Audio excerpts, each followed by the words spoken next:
Bonjour et bienvenue chez Rodrigue. Alors on se retrouve, je pense, pour la dernière fois devant l'Amiga 500 transformé en Amiga 500 Plus. Parce qu'aujourd'hui, on va lui faire encore une énorme mise à jour de mémoire qui va le rendre un des Amiga 500 Plus avec le plus de mémoire possible. Pour ce qui est de la mémoire interne, bien sûr.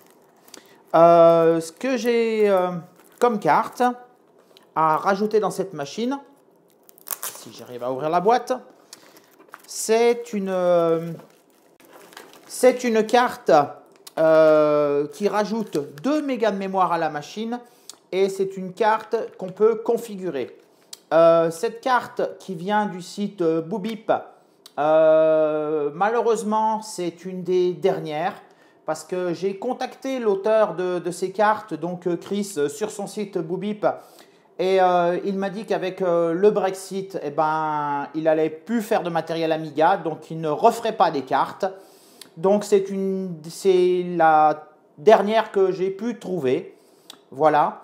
Donc la particularité de cette extension mémoire, c'est qu'elle fait 2 mégas et elle va dans les 500 et 500 plus et elle est capable d'ajouter de la chip RAM avec un adaptateur Gary qui est livré avec ici, mais également elle peut ajouter de la Slow Fast. Et en fonction de comment on l'utilise et comment on la branche dans les différentes machines 500 ou 500 plus, on obtient plus de chips, plus de slow fast à concurrence de 2 mégas total. Ce qu'on va faire dans cet Amiga 500 plus que j'ai poussé donc à 1 méga de mémoire chip, c'est qu'avec cette carte, on va lui rajouter un 2e méga de mémoire chip et il restera donc 1 méga disponible qu'on va mettre en slow fast. Pour ce faire, on aura besoin de l'adaptateur Gary, bien sûr, mais on aura aussi besoin d'aller se reprendre des connexions sur le sélecteur de mémoire qu'on a installé la dernière fois pour transformer justement cette machine en 500 plus. L'opération fera que, en fait, on utilisera les 2 mégas qui sont sur cette carte d'extension comme mémoire chip. Et le méga qui est dans la machine se transformera en slow. Donc, sans plus attendre, je vais démonter la machine, on va s'approcher et on va commencer cette transformation. Donc voilà, j'avais parmi les vis, donc ça a été très facile de l'ouvrir, hein. Il suffisait d'enlever le capot et de pousser le clavier un petit peu derrière, le clavier qui est toujours là, hein, branché. J'ai enlevé la 501. Et voici donc l'inventaire de cette carte hein, de Boobip. Voilà, comme il est marqué, vous la voyez donc maintenant de plus près cette carte. Elle s'insère bien sûr comme toutes les cartes d'extension ici. Chose que l'on va faire. Et si je l'insère seulement comme ça, bien sûr, sans modification de l'Amiga et sans adapteur sur le Gary, elle est limitée à 1 méga. Donc ça me fait un Amiga 500 plus avec 2 mégas de chip. Comme on peut faire avec les extensions fournies par Commodore, la 501 plus notamment. Mais si on regarde un petit peu l'inventaire de ce qui est fourni avec cette carte, donc il y a l'adaptateur Gary avec son câble de connexion qu'on va installer. Il y a 2 petits câbles qui sont fournis avec qui permettent de faire les modifications sur Amiga 500 et 500 plus pour aller repiquer des signaux sur le 500. Il faut aller chercher ce jumper là. Sur le 500 plus, on va s'intéresser surtout au décodeur d'adresse. N'étant pas fourni avec la carte, mais que j'ai par ailleurs, c'est une chip d'horloge. Donc c'est la même que celle qui pourrait se trouver sur l'Amiga à cet emplacement là. Mais comme il n'est pas peuplé, c'est vraiment plus simple de la mettre sur la carte. Et la pile qui va avec. Donc j'ai tout ce qu'il faut pour transformer mon Amiga. Chose que je vais commencer par faire, c'est les liaisons qui vont permettre de passer cette carte, de mettre ces 2 mégas en mémoire chip et de passer ce méga interne en mémoire slow fast. Alors pour ce faire, je vais déplacer un petit peu la caméra et on va s'approcher du décodeur d'adresse pour faire le travail. Donc voilà, j'ai changé la caméra de place. Je vais tâcher de pas trop la faire bouger, hein. C'est pas un support très stable. Alors, la première chose qu'il vous faut faire déjà, ça va être d'enlever la puce qu'on a mis la semaine passée. Évidemment, ne pas l'envoyer à Pebblewed. Voilà, on la met dans le bon sens. Alors, ce qu'il va falloir faire, c'est s'intéresser à la pin numéro 2 de ce côté-là et la troisième de ce côté-là. Alors, pour ce faire, on va plier la deuxième pin ici, histoire qu'elle ne rentre plus dans le socket. La plier gentiment. Ça suffit largement pour pas qu'elle soit dans le socket. Et ce que je vais faire, c'est que je vais venir souder un des fils sur cette patte. Donc pour ce faire, je vais prendre le plus court. Je vais lui enlever son connecteur. Je vais couper le fil.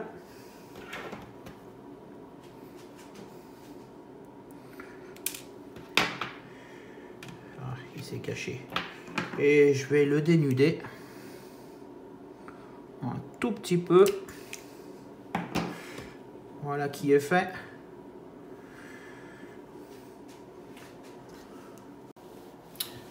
Donc voilà, en fait on se retrouve beaucoup plus tard et même pas le même jour parce que j'ai soudé les fils sur la puce, j'ai fait des tests, ça ne marche pas du tout.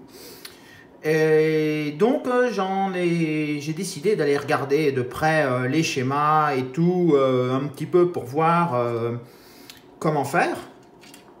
Parce que, alors je vais vous montrer d'abord le site de Boobip. Le site de Boobip, donc le voilà. Et là, il décrit la modification qu'il faut faire sur un 500+. Et notamment, il vient couper une piste ici, entre le décodeur d'adresse et la puce qui est à côté, ici la piste du bas. Et il a dit qu'il faut soit couper cette piste, soit lever la pin 2 du sélecteur d'adresse.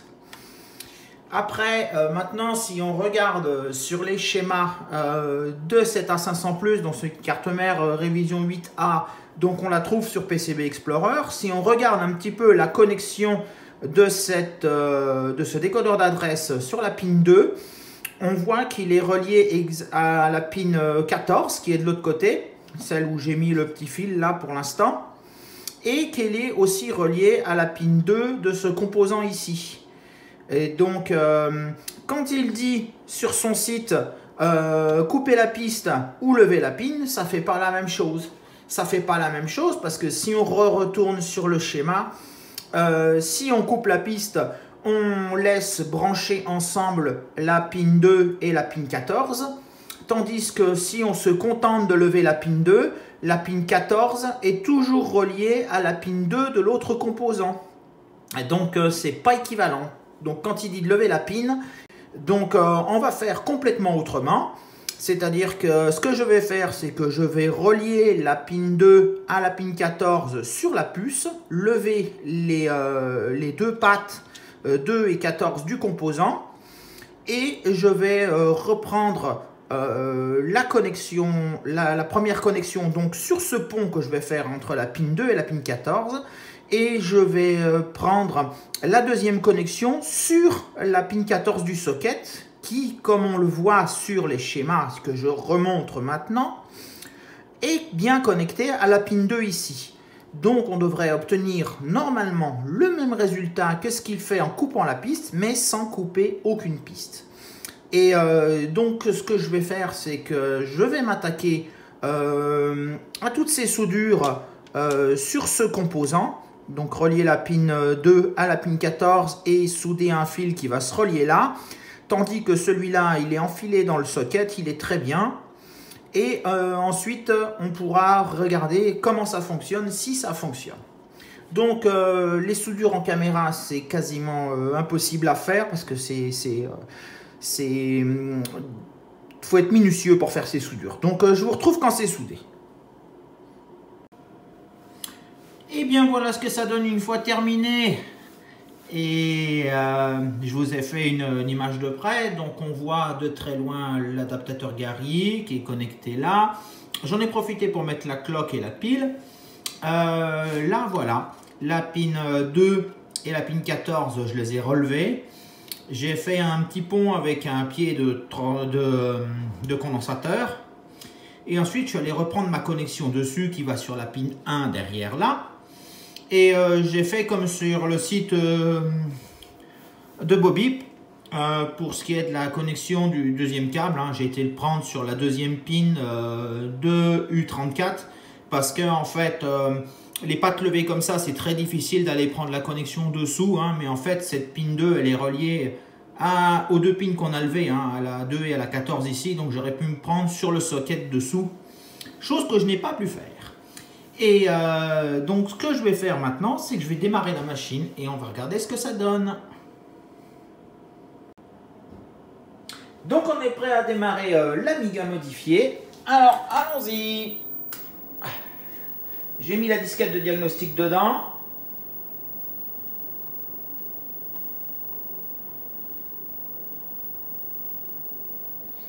Ça charge. Et maintenant, si on va dans mémoire, tada! 3 mégas de mémoire, 2 mégas de chip, 1 méga de slow. Donc voilà déjà une machine qui est vachement plus compatible avec tous les jeux anciens pour Amiga 500 qui ont pour certains besoin d'avoir de la mémoire slow. En plus d'avoir 2 mégas de chip, ce qui me permettra de charger des modules de plus d'1 méga sur cette machine, tout en étant avec le circuit audio de l'Amiga 500. Voilà, ça c'est bien. On a un beau Amiga 500 Plus avec 2 mégas de chip, 1 méga de slow. Ça je kiffe. Bon, et ben, ce que je vais faire maintenant, c'est que je vais enlever ce lecteur de disquette et je vais installer le Gotek. Et ensuite, on pourra regarder un jeu qui a besoin de beaucoup de mémoire, notamment. On pourra voir ce que ça peut donner dans cette configuration. Je vous retrouve tout de suite. Donc voilà, le Gotek est monté. Et c'est une version donc HXC, donc, qui était dans cette boîte-là. Donc vendue par, j'ai arraché l'étiquette, je ne sais plus, Amiga Kit, je crois. Et oui, c'est un HXC, donc j'ai évité de le flasher en flash floppy, je l'ai laissé en HXC parce que finalement c'est préférable. Donc je l'ai enlevé de sa boîte, tout simplement, et je l'ai mis sur son support. Le but de le mettre sur ce support-là, c'est que il tienne et qu'il faut le mettre relativement à hauteur et bien positionné dans l'Amiga, pour que quand on ferme la coque, qu'on n'ait rien besoin de modifier, qu'on ait les boutons qui dépassent et qu'on ait l'emplacement USB qui soit accessible. Donc il n'est encore pas tout serré, tout attaché, donc c'est normal que ça ballotte encore un petit peu, mais je vais l'attacher. Évidemment, le problème qu'ils n'ont pas pensé, c'est qu'un Gotek, si on compare à un lecteur de disquette, c'est quand même vachement plus court. Ce qui fait que la nappe de courant, c'est limite, mais la nappe du floppy, c'est pas limite, elle est pas longue, tout simplement. Donc j'ai mis temporairement une nappe de floppy de PC en attendant d'en recevoir une comme ça un petit peu plus longue pour brancher définitivement et correctement ce Gotek. Mais voilà, donc il est branché, je l'ai testé, il fonctionne. Donc ce qu'on peut faire, c'est temporairement remettre le capot de la machine. Bon, ça ne devient pas évident avec le Gotek, pour qu'on voit à quoi ça ressemble. Alors, la subtilité, voilà, c'est de le passer et on clipse. Et voilà, je vais vous montrer sur le côté à quoi ça ressemble, en essayant de ne pas trop bouger. Hop. Voilà, je vais plutôt bouger la machine, ce sera peut-être plus simple. Donc sur le côté, voilà à quoi ça ressemble. En fait, on a les deux boutons qui dépassent, donc on peut accéder aux boutons. On a notre port USB et on voit par l'interstice l'afficheur qui nous permet de voir sur quelle image floppy on est. Donc ce qu'on va faire, c'est que je vais remettre la caméra en face, on va démarrer l'Amiga. Et je vous avais dit qu'on allait regarder un jeu qui consomme pas mal de mémoire. On va voir ce qu'il donne avec cette extension. Donc je repositionne la caméra et je vous reprends tout de suite. Donc voilà, la machine est... j'ai mis une petite clé USB que j'ai préparée pour le Gotek. Et on va voir tout de suite comment ça se présente. Un Gotek HXC avec son loader d'ADF. Et plus que d'ADF d'ailleurs.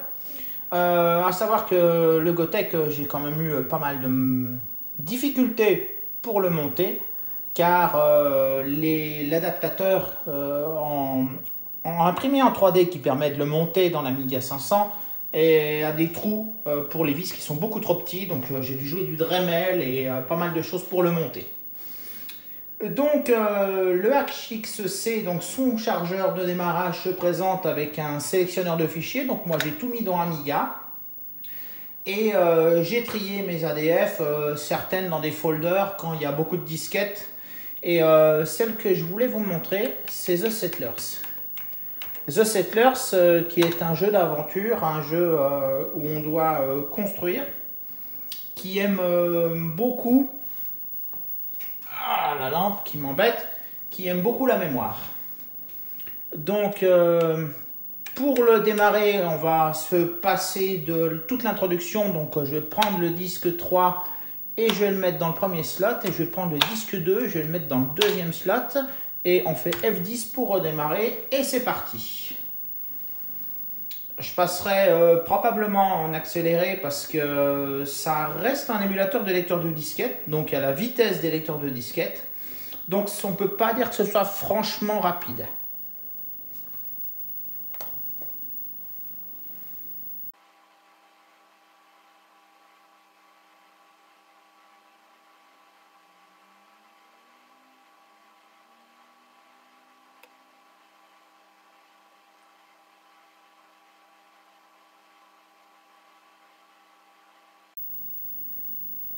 Donc voilà, il a bien chargé déjà. Maintenant, il va me demander le disque 2, donc je suis sur le slot 1. Donc j'appuie sur le petit bouton qui me permet de passer sur le slot 2 et je clique et il va me charger la disquette 2.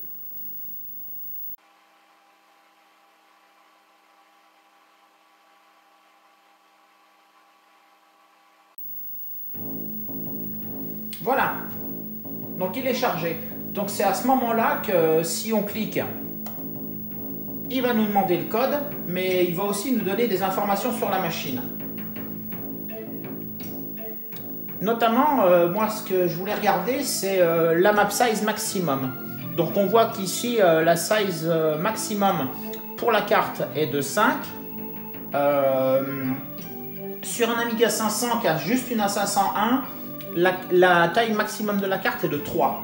Donc déjà, il bénéficie un petit peu de ces 3 mégas de mémoire. Mais pas totalement parce qu'apparemment ce jeu veut de la fast RAM. Hein. Il fonctionne très bien sur un Amiga 1002 puisque sur un 1002 avec 16 mégas de fast, il autorise le maximum, c'est-à-dire un monde de taille 8. Mais malgré tout, on a quand même accès sur Amiga 500 ici à toutes les missions. Il n'y a que dans les modes custom qu'on peut avoir des cartes de taille 5 ou davantage. Donc c'est un jeu d'aventure, c'est un jeu de construction. Donc je ne vais pas vous faire une grande vidéo sur ce jeu parce que ce serait très très long. Voilà, on commence au départ par poser son château. Voilà, bon là on n'est pas loin d'une montagne, donc c'est peut-être pas mal. Quoique j'aurais dû prospecter pour savoir si c'est un bon endroit pour poser mon château. Donc voilà. c'est The Settlers. Bon, il fonctionne très bien. Si vous ne le connaissez pas sur Amiga et que vous êtes fanat des jeux où il faut gérer des petits bonhommes, des constructions, des ressources et tout ça, c'est un très bon jeu. J'ai énormément accroché et mes enfants ont aussi énormément accroché à ce jeu. Mais on va passer à la suite. Hein. On va essayer de voir ce que peut donner cet Amiga 500 avec encore plus de mémoire. Donc ne quittez pas. Je reviens avec encore un matériel qu'on va ajouter à cet Amiga. Voilà comment je vais mettre encore plus de mémoire sur cet Amiga, mais c'est tout à fait temporaire. C'est en installant mon HD8+, qui est un contrôleur SCSI avec un disque dur intégré que j'ai remplacé par une SCSI to SD. Et je vous mets en fiche là la vidéo dans laquelle justement j'ai upgradé ce GVP en changeant de disque. Et je vais enlever la clé pour ne pas qu'il démarre sur disquette. Et je vais démarrer la machine.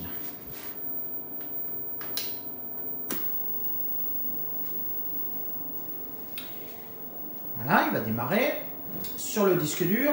Le disque dur qui est configuré depuis un autre Amiga 500, mais comme ils sont tous compatibles entre eux, il n'y a absolument pas de souci. La particularité du setup qui est sur ce disque dur, c'est qu'il détecte automatiquement la ROM que l'Amiga utilise et va charger le Workbench en conséquence sur un de ces disques durs. Encore une fois, je vous invite à regarder la vidéo sur laquelle j'ai fait ce système-là pour que, quel que soit sur l'Amiga 500 sur lequel je le branche, j'en ai avec des ROM 2, avec ROM 1.3, il charge automatiquement le bon Workbench. Donc là, il m'a chargé un Workbench 1.3. Et on voit que la machine, elle a 11 mégas de mémoire. Il en utilise un petit peu pour le démarrage, il en utilise pour le cache des différentes partitions sur le disque dur, parce qu'il y en a un petit peu beaucoup. Voilà pourquoi. Il y a 3 Workbench, hein. Il y a le 3.1, le 1.3 et le 2.1, plus une partition qui est dédiée à l'émulateur PC qui est dans la machine. C'est pareil, si vous voulez voir le PC sur l'Amiga 500, je vous laisse encore une fois une fiche dans le coin pour aller voir. Donc cet Amiga, donc si on va regarder un petit peu plus près, je crois que j'ai les soft utilities. Non, c'est pas là. 1.3. Toc. G6 Info. Si on regarde la mémoire, parce que c'est ce qui m'intéresse, dans le GVP, j'ai 8 mégas de fast RAM. C'est le maximum que l'on puisse mettre en fast RAM sur un Amiga 500. En slow, j'ai le méga de slow que j'ai mis dans la machine avec la carte additionnelle. En fait, de la slow qui utilise donc la mémoire qui est dans l'Amiga 500. Et j'ai 2 mégas de chip. La seule chose qu'on pourrait faire de plus en mémoire sur un Amiga 500 avec son processeur 68000, c'est d'avoir sur la slow, d'en avoir 800 kg de plus, parce qu'il supporte au maximum 1,8 mégas de slow. Donc la machine peut avoir un maximum de 11,8 mégas de mémoire, et là j'en ai 11 mégas.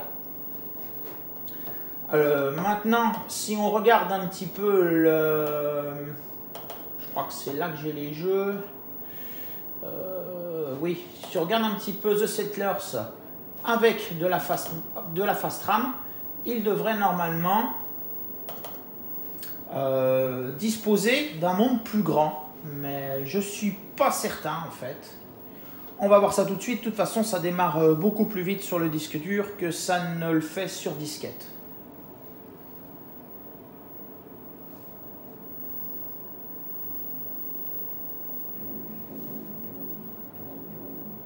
Voilà, il est chargé. Alors, surprise.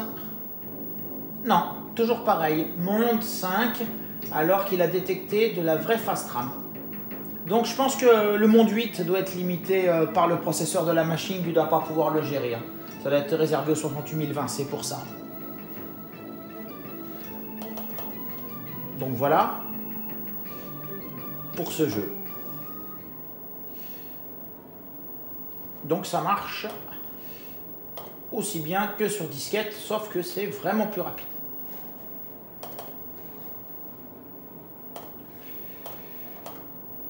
Voilà, voilà. Donc on a un bel Amiga 500 transformé en 500 Plus sur lequel on a maintenant 3 mégas de mémoire.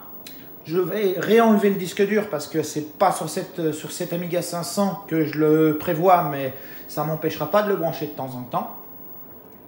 Et avec 3 mégas de mémoire, dont 1 méga de slow fast, normalement il démarre tous les jeux que je vais pouvoir charger avec le Gotek, tous les jeux anciens qui fonctionnaient sur Amiga 500 et qui avaient des difficultés avec le 500 Plus, soit pour la ROM de 0, soit pour le manque de slow fast justement. Donc voilà, c'est devant cet Amiga 500 Plus maintenant. D'ailleurs, j'ai pas rajouté le plus, hein. Ça me démange, mais non, je ne le ferai pas. Que je vais vous laisser pour cette semaine. Je vous dis de bien vous porter et à la prochaine.